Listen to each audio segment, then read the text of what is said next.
म्हणजेच काय, आपण हळूहळू संपून जाऊ, नष्ट होत जाऊ. या कवितेमध्ये कवी आपल्याला सुचवतो की जर आपल्याला आनंदीमय जीवन जगायचं असेल, चैतन्यपूर्ण जीवन जगायचं असेल, तर काही गोष्टी करायला पाहिजेत. त्या गोष्टी नाही केल्या तर आपण यू स्टार्ट डाईंग स्लोली. आपल्याला आपलं आयुष्य भरभरून जगता येणार नाही. चला आता आपण एक एक स्टॅन्झाचा अर्थ पाहूया. If you do not travel, if you do not read, if you do not listen to the sounds of life, if you do not appreciate your self, you start dying slowly. कवी म्हणतो की जर आपण प्रवास केला नाही किंवा आजूबाजूचं जग पाहिलंच नाही, if you do not read, जर आपण वाचन केलं नाही, जर आपण काही पुस्तकं वाचली नाहीत, if you do not listen to the sounds of life, जर आपण जगण्याचे किंवा जीवनाचे ध्वनी ऐकण्याचा किंवा तो समजून घेण्याचा प्रयत्न केला नाही, आणि if you do not appreciate your self, appreciate म्हणजे किंमत ओळखणे. आपण जर स्वतःची किंमत ओळखली नाही, स्वतःमधील गुणांची कदर केली नाही, तर काय होईल, यू स्टार्ट डाईंग स्लोली. आपण हळूहळू संपत जाऊ, नष्ट होत जाऊ. म्हणजेच काय, आपल्याला आपलं आयुष्य भरभरून जगता येणार नाही. कवीचं म्हणणं आहे, चांगलं आयुष्य जगण्यासाठी प्रवास करणं गरजेचं आहे, वाचन केलं पाहिजे, त्याचबरोबर जीवनाचे ध्वनी ऐकण्याचा प्रयत्न केला पाहिजे आणि स्वतःला ओळखलं पाहिजे, आपल्या स्वतःच्या गुणांची कदर केली पाहिजे. असं जर आपण नाही केलं तर आपण हळूहळू संपून जाऊ. पुढे कवी म्हणतो, when you kill your self esteem, म्हणजे ज्या वेळेला आपण स्वतःचा आत्मसन्मान जपत नाही किंवा आपण स्वतःला कमी लेखत राहिलो. When you do not let others help you, जेव्हा आपण इतरांची मदत घेत नाही किंवा त्यांनी देऊ केलेल्या मदतीचा आपण अव्हेर करतो.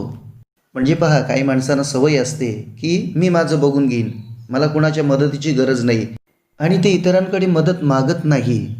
असं जर केलं तर काय होईल, यू स्टार्ट डाईंग स्लोली. आपल्याला भरभरून जगता येणार नाही, जीवनाचा खरा आनंद घेता येणार नाही.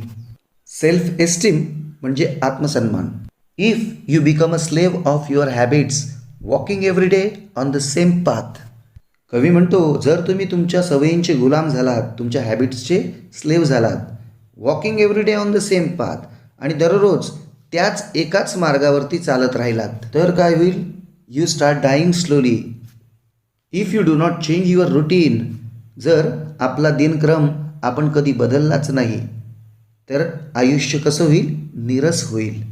If you do not where different colours, वेगवेगळे रंग जर आपण परिधान केले नाहीत, नवे रूप आपण धारण केले नाहीत, ठराविक आवडीनिवडींच्या बंदिस्त अशा चौकटीतून आपण स्वतःला मुक्त केलं नाही, or you do not speak to those you don't know, आणि ज्यांना आपण ओळखत नाही अशा अनोळखी माणसांशी आपण जर बोललो नाही, तर काय होईल, यू स्टार्ट डाईंग स्लोली. कवीला आपल्याला सांगायचं आहे, तुम्ही हॅबिट्सची गुलाम होऊ नका, त्याचबरोबर एकाच मार्गावरून चालू नका, म्हणजेच एकाच पद्धतीचं जीवन जगू नका. तुम्ही आपला दिनक्रम बदलत राहा, त्याचबरोबर आपल्या जीवनात वेगवेगळ्या भूमिका पार पाडा, नवनवीन रूप धारण करा, अनोळखी लोकांशी सुद्धा हितगुज करा, त्यांच्याशी बोला, संवाद साधा. असं जर तुम्ही नाही केलं तर काय होईल, यू स्टार्ट डाईंग स्लोली. पुढे कवी म्हणतात, if you avoid to feel passion and their turbulent emotions. मित्रांनो, या ठिकाणी पॅशन म्हणजे उत्कट भावना आणि टर्ब्युलंट म्हणजे अस्थिर भावना.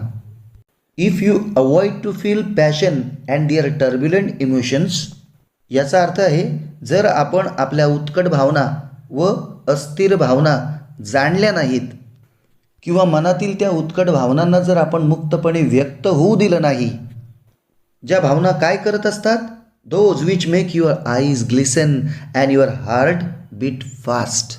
ज्या भावना आपल्या डोळ्यामध्ये चमक आणतात आणि आपल्या हृदयाचे ठोके वाढवतात, त्या भावना जर आपण जाणल्या नाहीत तर काय होणार आहे, यू स्टार्ट डाईंग स्लोली. म्हणजेच काय, आपल्या डोळ्यामध्ये चमक आणणाऱ्या, हृदयाचे ठोके वाढवणाऱ्या, उत्कट अशा ज्या भावना आहेत, अस्थिर अशा ज्या भावना आहेत, त्या आपण जाणल्या पाहिजेत.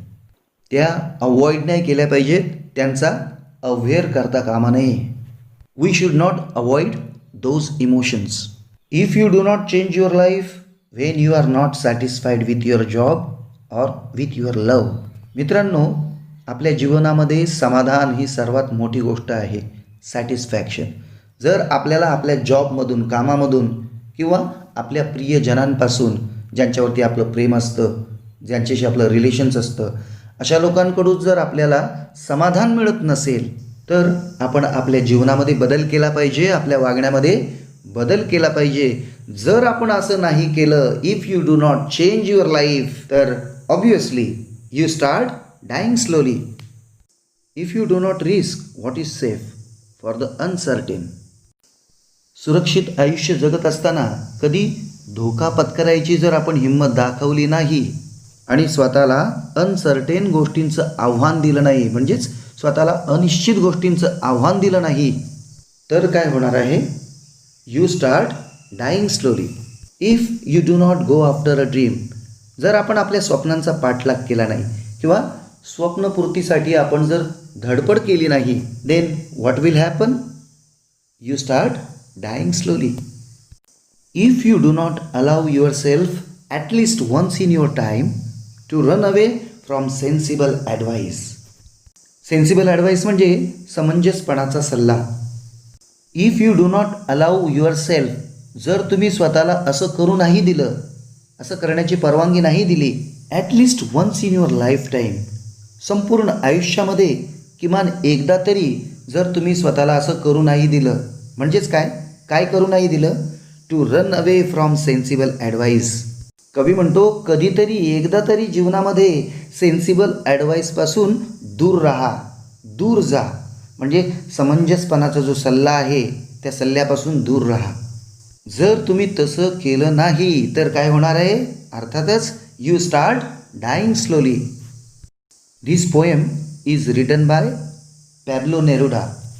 मित्रांनो, आता आपण या कवितेचं ॲप्रिसिएशन पाहूया. Title, you start dying slowly.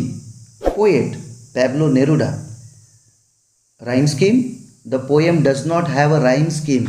It is in a free verse format. कवितेमध्ये राईम स्कीम नाही आहे, यमक योजना नाही आहे. ही कविता एक फ्री वर्स फॉर्मॅट आहे. Figures of speech.